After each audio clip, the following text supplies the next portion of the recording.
Et ma hakkaks pihta sellega niimoodi, et ma räägin siis pindamise arenguetappidest Eesti Vabariigis, et mis siin üldse tehtud on.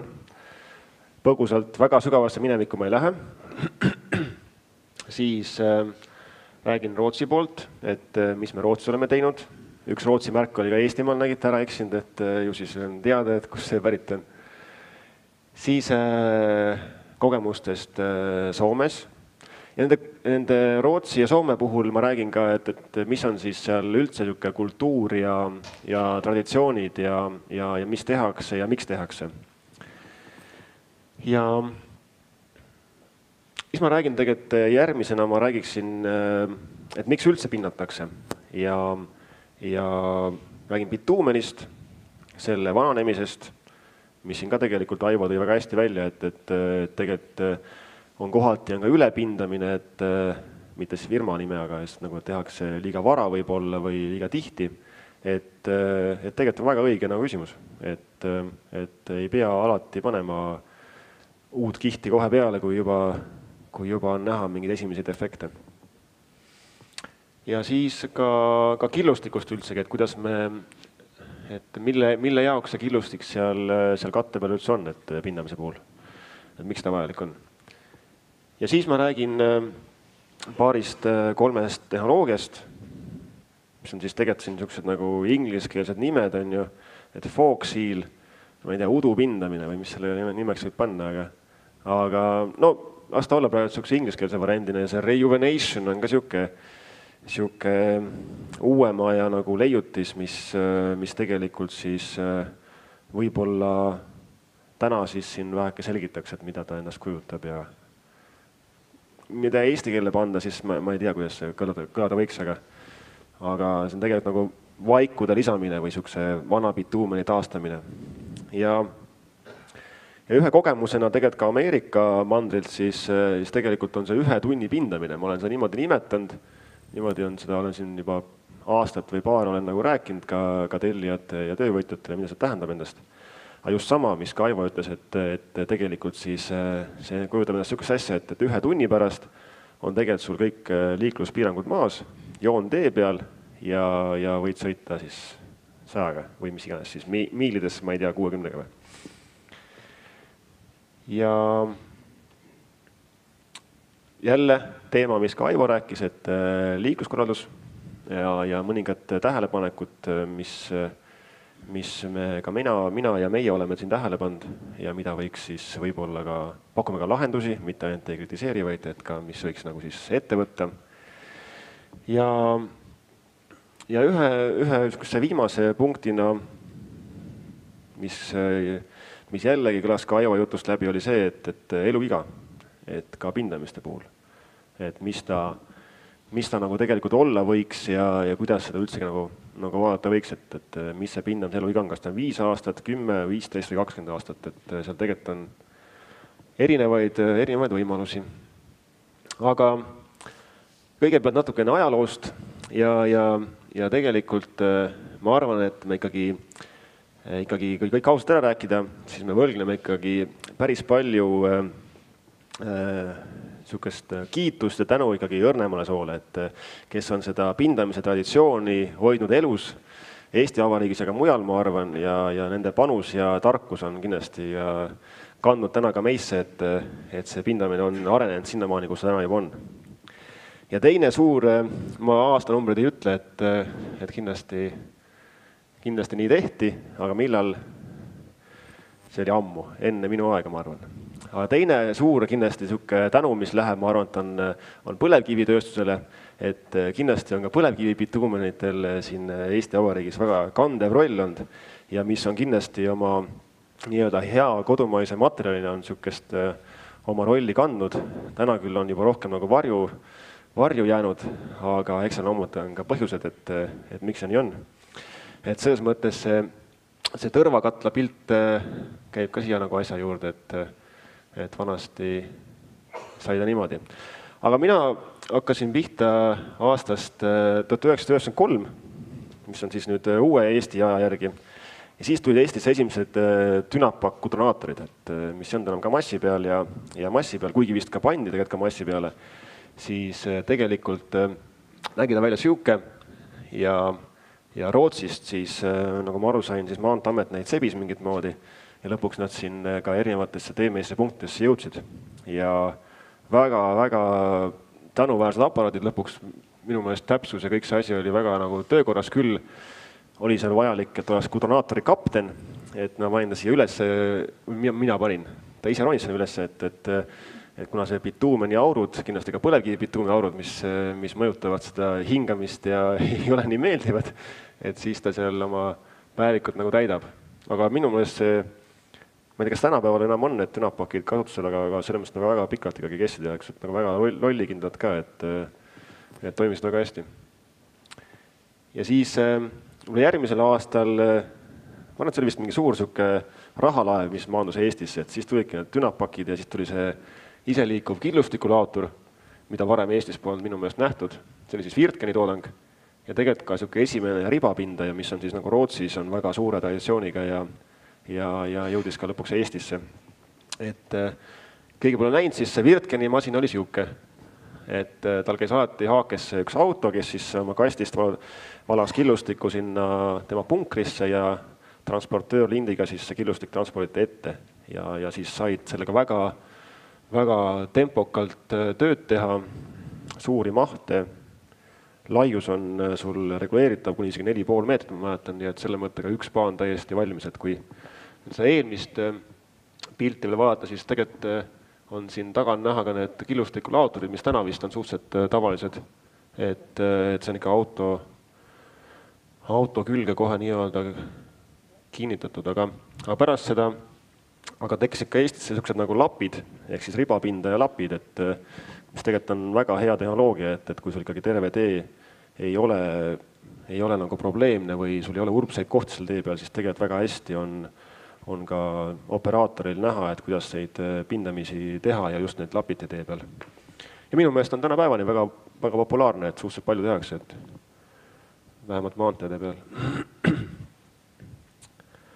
Siis 95 aastal tehti esimene siuke mössi katselõik. Ma tõin selle mössi teema sisse, et see möss on siuke ka läbi aegade ikka siuke õhuke ülekatte olnud ja kuulub selle nagu teema juurde. Ja see katsetöö toimus siis Narva maanteel, Tallinna-Narva maanteel 90, ja see, kui ma õieti mäletan siis ja Priit ja Märt mind natukene valgustasid ka, siis tegelikult see emulsioon ja kogu see know-how pärines Nestelt ja see masin seade siis renditi üldsegi Vanda lennujaamast, kus ta oli nagu töös. Ja ma arvan, et seda lõiku tänaseni muidugi säilinud ei ole, aga ja isegi ei tea seda ajaloost, et millal ta otsa sai. Aga 95 aastal sai ka esimene bituumene emulsioon maha Eesti Vabariigis. Et see oli siis Nüünase panus ja Keila-Haapsalu maanteel Läänemaal. Et see on see mössi aparaat siis soomlastega koos. Ja ta on just, ma olin ka kirjas, et ta on Slurry, et ta on see hästi õhuke, et ta on see 0,04 fraktsiooniga. Segu. Ja siin on siis see polümeeremulsiooni töölõik, kus siis sama see killustikulaator ja need töötavad. Ja siis on 98 siuke nagu ühtepidi murranguline aasta, kus vähemalt üles tekkis siuke nagu pindamise siuke eeltöö ehk projekteerimine. Ja siis Rein käiski Taanis ka, see on tema nii-öelda siuke ka panus, et kogu see testimine ja katte kõvaduse mõõtmine enne pindamist ja samamoodi seal ka on tegelikult eraldi programm, mis lõpuks ka Rein selle siis ümber tegi, kohendas nii-öelda meie tingimustesse, et tegelikult see toimis väga hästi ja tegelikult toimib siiamaani. Küll see testeriba vist on oma elu ära elanud, aga see me oleme seda nagu vähekene modifitseerinud ka. Ja 98 aastal oli ka esimene 1,5-kordne pindamine, mis oli tegelikult Pärnus, linnas. Et ja Pärnu on siuke väga innovatsioonilembeline linn on siiamaani, et kus ollakse valmis uusi asju katsetama ja tegema. Ja samamoodi see 1,5-kordne tehnoloogia tuli tegelikult ka Taanist, mis siis Rein tegelikult ka Eestisse tõi ja kohe oli ka vähemalt valmis tellija, kes oli nõus proovima, et kui ma mäletan, siis minu meelest me pindasime siis Kesklinna Silda 1,5-kordsega ja seal vist Rääma rajoonis ka midagi. Ja 98 aastal tegelikult toimus veel ka esimene rattajälje pindamine, kus siis oli see, et rattajälge sai jämedam fraktsioon ja mujale peenem fraktsioon. Ja seda siis tegelikult tehti Pärnu-Rakvere maantee peal siis Pärnu teedevalitsuse tellimusel, et mis sai. See on testri pilt. Testri programmis selle pindamise, see testri mõte oli üldsegi, et määrata võimalikult täpselt sideaine norm, mis on pindamise puhul A ja O. Sellega paned puusse, siis on suhteliselt raske. Ja tegelikult sinna juurde käis ka liivaring, mis on siin näha, see liivalaigu meetod on ju. Ta mõõdis kattekõvadust ja võeti arvesse veel liiklussagedust. Kas midagi oli veel või? Vist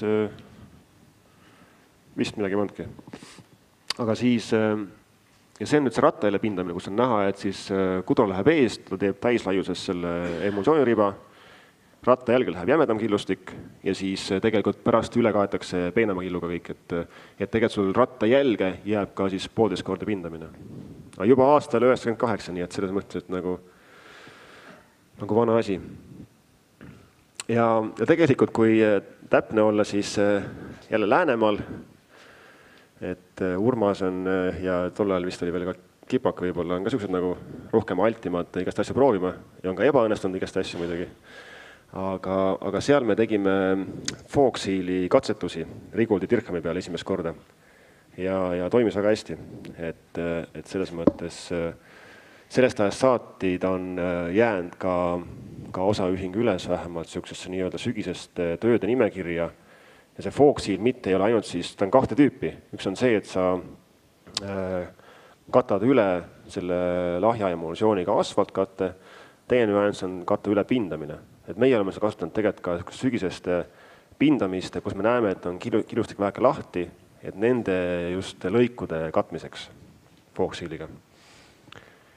Ja 99 aasta oli ka esimene polümeer emulsiooni katselõik, mis tegelikult kestis väga hästi. Et see oli Maardu liiklussõlmes Narva maanteel.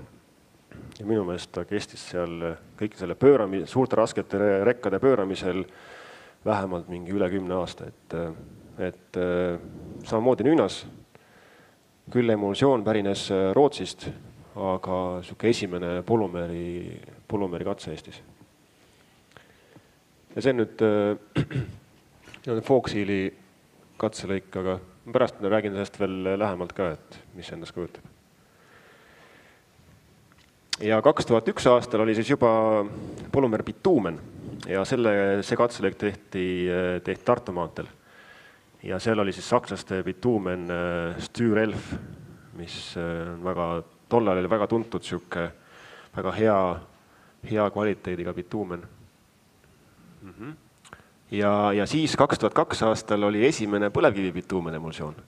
Küll ma ei tea, Margus, kas sa oled kunagi teinud emulsiooni või põlevkivis bituumenist? Tegelikult on see, et ma mõtlesin, ma vaeksin taha küsimärgi, sest ma isegi ei tea, kas VKG üldsegi tegi seda, äkki tegi see Kiviõli keemiatööstus võib-olla. Tegi ka, jah? Aha.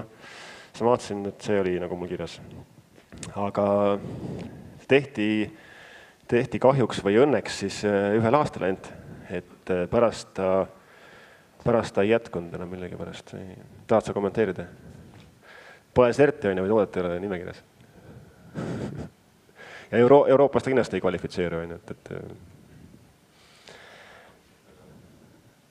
2003 aastal maandus esimene 3000 tonni rauaslakki Pärnu sadamasse ja sellega teostati siis pindamisi Pärnu teedevalitsuse teede peal. Ja see oli ka uudne materjal, et tegelikult täiesti tootmisjääk iseenesest, küll pärit Soomest, mitte Eestist, meil rauamaardlaid pole. Aga esimese nagu etapina oli ta tegelikult juba 2003 aastal nagu olemas ja pärast ta on juba nii-öelda saanud suhteliselt tavapärane materjal, et ta isegi täna juba on minu meelest ka asfaltkatetes juba see slakk, et ta on ikkagi oma omadused päris nagu tugevate omadustega, et ta on, kas Nordic oli tal mingi 6 või 7 isegi ja isegi võib-olla vähem. Ja kohati sellega oli see nali, et me tegime ka enda Harju maakonnas teede peal pindamist selle slakiga ja siis talvel hakkasid nagu sahamehed kurtma, et mis jama on, et see tera kulub ära ühe sõiduga, et see on nii kõva materjal, et hambad on sees, kui seal lükkad peenat niimoodi, et kus see kate on, et nii kõva raud on tee peal. Aga noh, niisugune sauna jutt võib olla ka.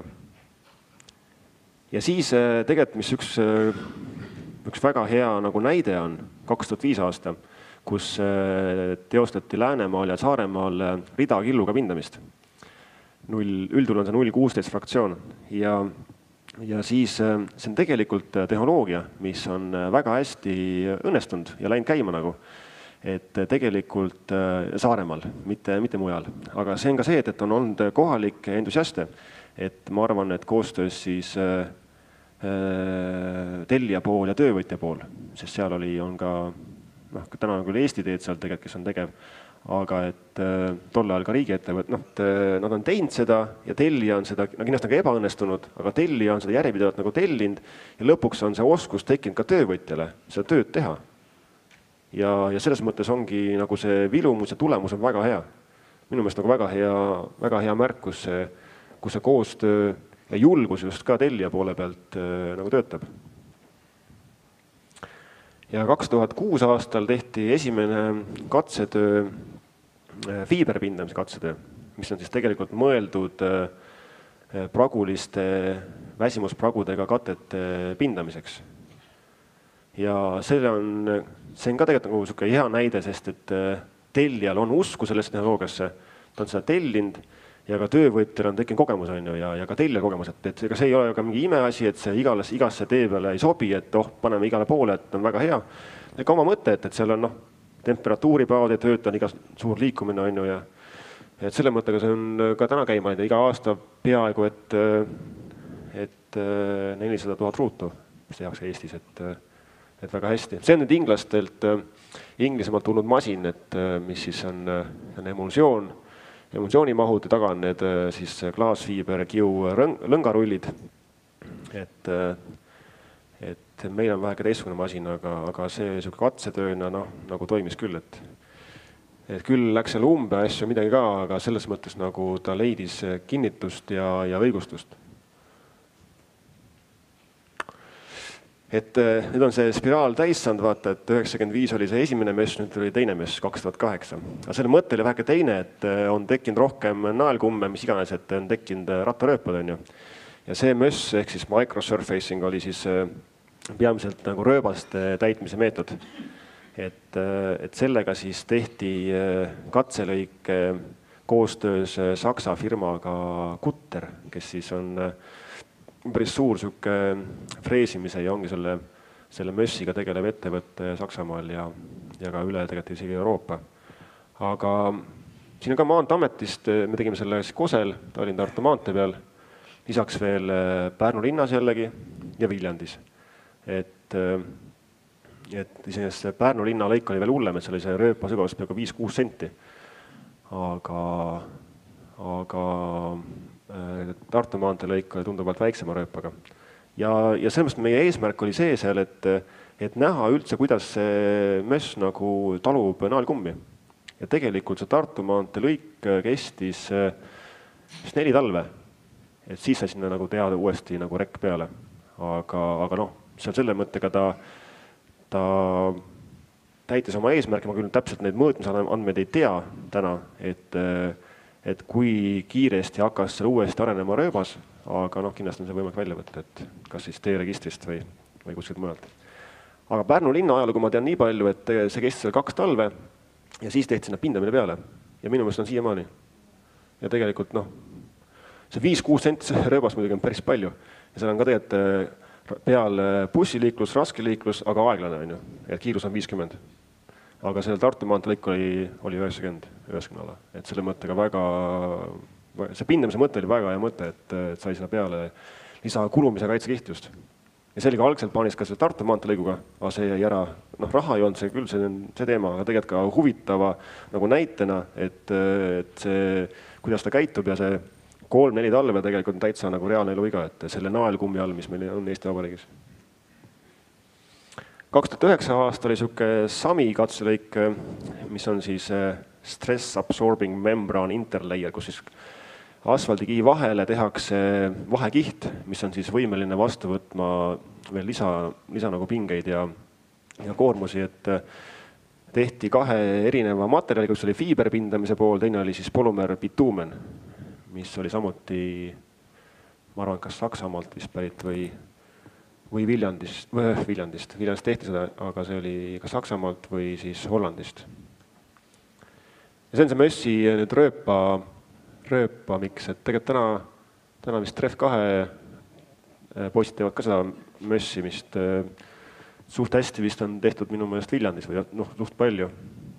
Rohkem ma väga tausta ei tea, aga see oli küll päris hea, et tegelikult see Tartu maantee lõik, mis oli 1,5 kilomeetrit pikk, sai valmis 1 päevaga, et rööpad nagu klaariks. Okei. Aga nii palju ajaloost, et erinevaid päris siuke nagu erinevaid tehnoloogiaid ja asju juba proovitud. Ja eks me siin oleme jupikaupa neid ju polümeere ja polümeeri katselõike teinud ka edaspidi, et küll mitte nii-öelda katselõigu nime all enam, aga katsetanud, et ja on ka ebaõnnestumisi. Üks näide näiteks oli ka Risti-Virtsu maantee peal näiteks, mis me tegime 2012. Kus on ka samamoodi, aga seal ongi nüansid, et üks on ka töövõtja, kuidas õnnestub. Teine asi on ka see materjalitootja, et kogemust ei ole, siis ei saagi see väga suur risk on, et midagi ebaõnnestub. Aga loomulikult ei tasu neid katsetusi teha mingid ohututes suurtes mahtudes, et loomulikult seal on need probleemid.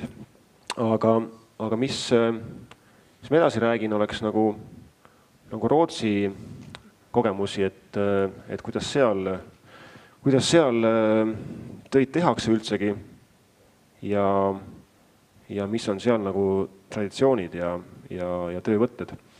Et võib-olla kui lihtsamalt pihta hakata, siis tegelikult nagu tehnika koha pealt on seal ikkagi siuksed üldjuhul nagu vanad seadmed, vanemad kui Eesti Vabariigis tuntakse, teatakse, aga tavapärane tehnoloogia, et on gudronaatorid, on ka tegelikult siuksed nagu suuremaid, võimsamaid nagu nii-öelda kombi pindamisseadmeid siis, mis tegelikult on mitte nagu ribapinda põhimõtteliselt, aga et ta paneb terve laiuse maha. Päris suur konveier nagu. Aga need on mingi 2-3 tükki ainult Rootsis. Et enamalt jaolt on gudronaator ja ise liikuvad killustikulaatorid.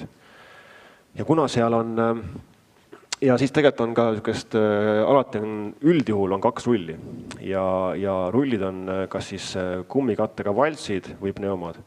Ja tegelikult miks 2 rulli on, et seal üldjuhul on seal objektid päris suured, et mingi 20-40 kilti on objekt järjest.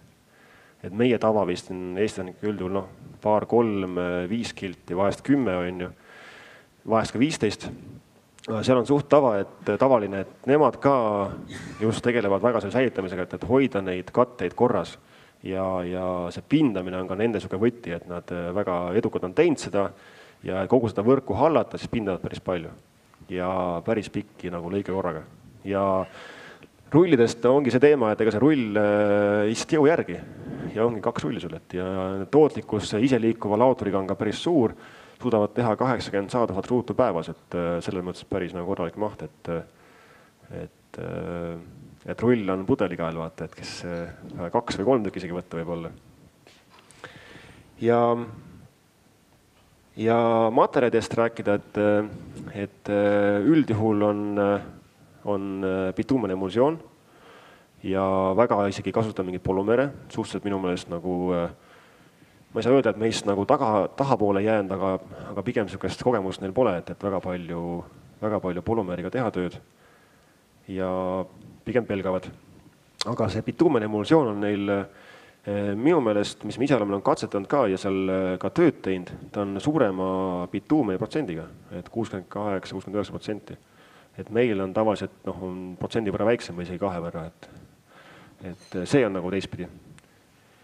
Ja killustiku puhul on 4-8 või 8-12, 8-11. Et see on niisugune nii ja naa, et nad tegelikult eelistavad peenemat fraktsiooni, aga samas selle nagu, kuna see peenem fraktsioon vaata ei lenda ratta alt nii palju. Jämedamaga on ikka probleeme, et ta võib-olla lendab klaasi sul ja kui hästi ei kinnitata ka töö ajal just. Et sellest tingituna on nad väga julgelt nagu lähenevad. Et nemad küll ei kasuta kunagi, väga vähe on teinud üldsegi, on 1,5 kordset. Et mis on siis nagu see racket-in ja kiilumisega meetod. Aga samas valmis katsetama, et tegelikult ma ei saa öelda, et meie olime esimesed, kes tegid Rootsis seda 1,5 kordset, aga igal juhul olid neil nagu silmad suured, et kas nii saab ka teha, et see oli päris suur tee seal 12 000 autot tööpäevas ühe suure linna nagu lähedal. Siuke nii-öelda 3-aastane ajutine projekt nende poolt, et katte oli nagu väsinud ja vana, aga vaja kulumiskitsada peale. Ja tegelikult see toimis väga hästi ja ma ütlesin, et alla 1,5 kordse tegelikult seal pole nagu variantigi teha, et see tavaline ühekordne lihtsalt ei kesta, et seal on ka naelkumm, mis kisub kattes selle kivi välja. Ja üldjuhul tehakse ka alla profiili parandusi pindamistele, mis on tegelikult ka meil suhteliselt nagu juba levinud tava, et kas asfaldiga, meil asfaldiga üldjuhul, aga seal tehakse ka killustikuga, et 8-16 killustik tõmmatakse alla ja profiili parandamiseks ja siis tegelikult tehakse pindamine peale nagu makadam meetodiga. Ja mis nüüd erineb päris palju Eestist, on liikluskorraldus ja liikluskorralduse koha pealt on neil üldjuhul soovituslik 50 on neil kiiruse nagu reguleerimise märk ja lahtine killustik. Ja töötsoonis, nad piiravad töötsooni või reguleerivad nii-öelda siis fooriga ja töötsoon üldjuhul on 2-3 kilomeetrit pikk. Ja siis seal töötsooni sõidab follow me auto ehk siis saateauto, kes siis juhib seda kogu liiklust sealt läbi. Et ühesõnaga neil korraga tee peal kahtepidi liiklust ei olegi. Et saateauto järgi kogu see juhtimine käib seal. Ja selles mõttes on seal plusse ja ka miinuseid, aga ma sellest nagu saan ka pärast veel rääkida, et mis selle mõte on täpsemalt. Ja kindlasti on neil ka see asi, et nad edastavad selle info TIC-i ehk siis Traffic Information System või Center või mis on see, et nagu meilgi maantee infokeskus, ma ütlen, et millal alustavad ja millal lõpetavad töödega, et see info jagamine on sama. Ja märkidest veel nii palju, et nad tegelikult samamoodi kordavad lahtise kilomärke iga kilomeetri tagant, nagu meilgi on nõue.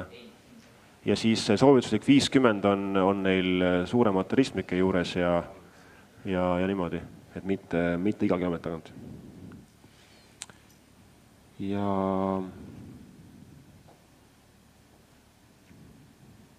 Ja need võetakse maha siis, kui ikkagi on kogu lahtine kild ära püüdud tee pealt, et selle mõttega neid märke sinna niisama vedelema ei jäeta. Vot, aga Soomest. Et Soome on selle mõttega huvitav riik, et tema on siuke asfaldiriik, et seal pindamise see know-how ja kogemus ja teadmine ikka jääb aastatesse 70 ja 80 võib-olla. Et selle mõttega on seal see tuul nagu üle käinud ja ega siukest väga siukest entusiasmi nagu ei paista, et kuule, et teil on katted katki ja raha teil ei ole, et tegeleme äkki pindamisega, et siis otsivad ikka muid lahendusi. Ja on nagu skeptilised, et ei tea ja see killustik on ikka suur, see 6-11 või 8-11 ja ikka tahaks ikka peenemaga teha ja samas tahaks teha suure tee peal 10 000, 2000 auto tööpäevas on, et ikka pindame üle, et küll jääb. Aga see siuke konservatiivsus nagu on seal sees. Ja kui tehnikast rääkida, siis on seal ikkagi peamiselt on ribapindamisseadmed ja ma arvan, et aastas nemad teevad vist circa, ma arvan, kokku 1 miljon ruutu pindamist riigis või natuke rohkem võib-olla. Kui tuua tausta veel Rootsi, siis Rootsi on umbes samaväärne, mis Eestigi. Aga Rootsi riik on ju päris teistmoodi pikk, aga see maht, mis tehakse Eestis ja Rootsis on täitsa võrreldav. Ruutmeetrite või kilomeetrite poolest siis. Ja tehnika on siuke pigem ribapindajad, aga on ka siis tavalisi vanemaid tüüpi kudonaatoreid ja killustikulaatoreid. Ja materjalidest on nendel see emulsioonirevolutsioon, mis meil oli aastal 98, mis ta oli, ei ole jõudnud. Et nemad teevad endiselt vedeldatud bituumeniga, ehk siis PIL 5, kus siis tegelikult on vedeldajana on sees 8–10% lahustit, mis tegelikult Euroopa standardi mõistes nagu ei ole üldse mingi materjal, nagu, et sellega tööd teha ei tohi. Aga soomlased on nagu julged ja teevad niimoodi. Ja killustiku koha pealt on ka just see teema, et nendele mitte mingil juhul ei sobi see jämedam killustik kui 3-6. Et see on ikka nii paha ja see lendab sealt ratta alt ja lõhub klaase ja see on neil ka, ma arvan, minevikust ja on kogemus siuke, mis seda nagu hirmu nagu tekitab. Ja siis ongi risti vastu, et ei tohiks mitte mingil juhul teha jämedama killuga. Kuigi me oleme seal väga hästi ka teinud pindamistöid, mis on just 1,5-kordsed. Ehk siis sa kiilud selle kinni, selle jämedama fraktsiooni, selle peenema fraktsiooniga ja tegelikult sealt alt sul mingi tera ei lenda, sest ta on lukus. See jäme tera on lukus selle all, selle peenema kinni kiilutud. Ja nemad ka teevad enne pindamist veel samamoodi neid profiiliparandusi ja auguparandust, aga üldjuhul selle valuasfaldiga, mis tegelikult vähemalt Eesti mõistes andis minu meelest mitte väga hea kogemuse, et just kui me rattarööpaid tegime kunagi valuasfaldiga, siis tegelikult valuasfaldis pole skeletti sees ja kui seal on väga soe suvi, siis tegelikult ta läheb ikkagi upub ära. Vähemalt see, mis me tegime mingi paaril aastal, et nagu ei olnud väga tulemust. Aga soomlaste puhul see liikluskorraldus on natuke teistmoodi, et nendel on ka see maanteeinfokeskus, kus läheb info ja teade alustamise kohta, lõpetamise kohta ja ka piirangute kohta. Aga nendel on see kohustuslik 50 ja lahtine kivi on tee peal. Aga nendel see vahemaa või distants, kus peab kordama märke, on 5 kilti.